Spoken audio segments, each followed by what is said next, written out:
اعوذ باللہ من الشیطان الرجیم بسم اللہ الرحمن الرحیم۔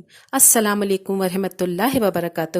یوٹیوب کے البشیر اسلامک چینل سے آپ کی بہن فرزانہ بشیر آپ سے مخاطب ہے۔ محرم الحرام کا مبارک مہینہ شروع ہونے والا ہے۔ آج میں آپ کو یکم محرم الحرام کے نوافل اور ایک نہایت اہم وظیفہ بتا رہی ہوں، جس کو پڑھنے والے کی اللہ تعالیٰ انشاءاللہ تعالیٰ تمام حاجات کو پوری فرما دیں گے۔ رزق میں اضافہ چاہتے ہوں، کاروبار میں برکت چاہتے ہوں، لڑکیوں کی شادیاں ہوں یا بچوں کے مسائل، کسی بھی قسم کی کوئی بھی حاجات ہو، اس کے لیے یہ آپ نوافل اور وظیفہ پڑھ سکتے ہیں۔ ویڈیو شروع کرنے سے پہلے تمام ویئر سے ریکویسٹ ہے کہ ہمارے چینل کو سبسکرائب ضرور کر دیا کریں، ویڈیو کو لائک کیا کریں، اپنے کمنٹ سے مجھے آگاہ کریں اور ہاں بیل آئیکن کو ضرور پریس کریں تاکہ نئی ویڈیو بر وقت آپ کو مل سکے۔ تو آئیے پھر اپنی ویڈیو شروع کرتے ہیں۔ پہلی محرم الحرام کو نماز ظہر کے بعد آپ کو 2 نفل اس طریقے سے پڑھنے ہیں کہ سورہ فاتحہ کے بعد 20 مرتبہ سورہ اخلاص پڑھنی ہے اور دوسری رکعت میں بھی سورہ فاتحہ کے بعد 20 مرتبہ سورہ اخلاص پڑھیں۔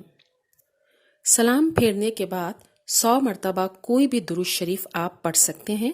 اس کے بعد اللہ تعالیٰ سے نہایت عاجزی انکساری کے ساتھ دعا مانگیے، دعا میں گڑ گڑائیے، روئیے اور اپنی حاجت کی پوری ہونے کی دعا کیجیے۔ اب میں آپ کو دوسرا وظیفہ بتا رہی ہوں۔ پہلی محرم کو ہی آپ کو پڑھنا ہے۔ مغرب کی نماز ادا کرنے کے بعد 2 رکعت نفل حاجت آپ نے ادا کرنی ہے۔ سلام پھیرنے کے بعد 313 مرتبہ اللہ الصمد اللہ الصمد پڑھنا ہے، اول تا آخر 11 مرتبہ درود ابراہیمی کے ساتھ۔ اس کے بعد سجدے میں جا کے جو بھی آپ کی جائز حاجت ہو اس کے لیے آپ دعا کیجیے۔